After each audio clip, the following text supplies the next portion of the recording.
If you don't want your entries to feel like you end up by yourself on site every time you push, then in this video I'm going to give you a decision-making framework to make your entries easier. I'll give you a checklist of items that you have to cover as the duelist before you execute, and I'll show you some pro gameplay and personal gameplay that supports that framework.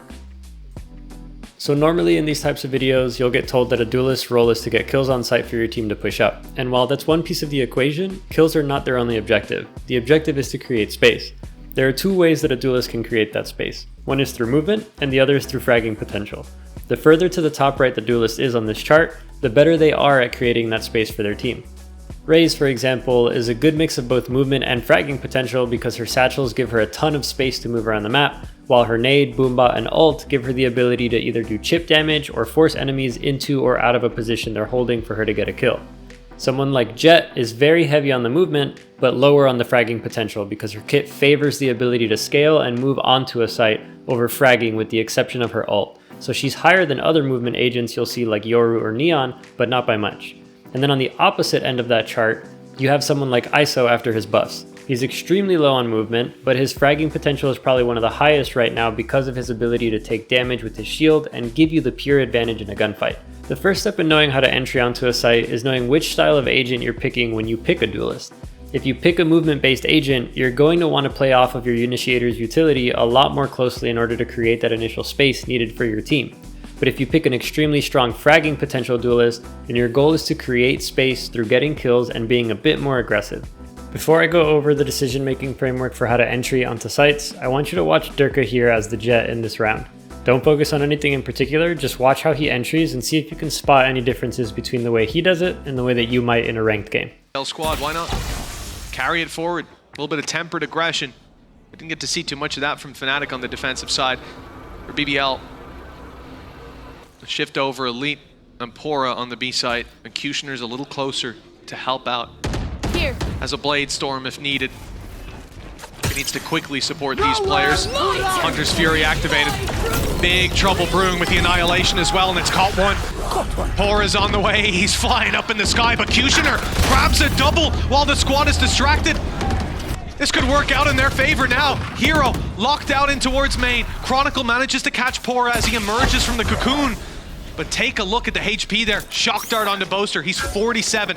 Tagged low. Brave still on site to be dealt with. Reveal, though, allows the wall bang to come through. Boaster finally finished off. Reezy thinking about emerging from this smoke, and it looks like his timing could be next to perfect if he can isolate Chronicle. Instead, he's given away his position. An opportunity for the clutch. He's trapped in a corner, and Chronicle's got him! 13!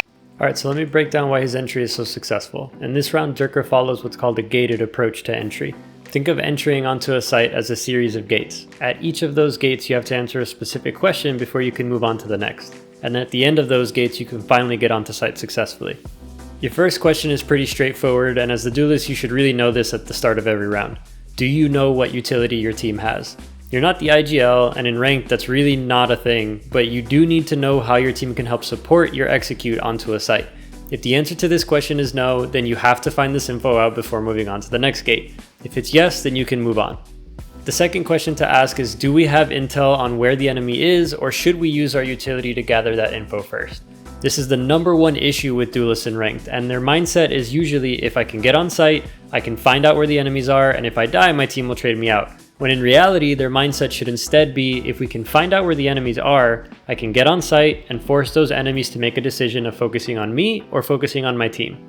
The third question you want to ask yourself before entering onto a site is, have you communicated what you need from your team before the entry? If you're not communicating, then I really wouldn't recommend playing a duelist. It requires a lot of coordinating with your team to set you up for success. Again, you're not an IGL, but at the stage of executing on site, you have to call what your plan is, and either ask for supporting utility or give your team a chance to come up with their own plan to support based off that. The last, and in my opinion, the most important question is, have you paused to give your team a chance to be ready for the plan that you just communicated? This is probably the step that most people skip and don't even realize is even a step.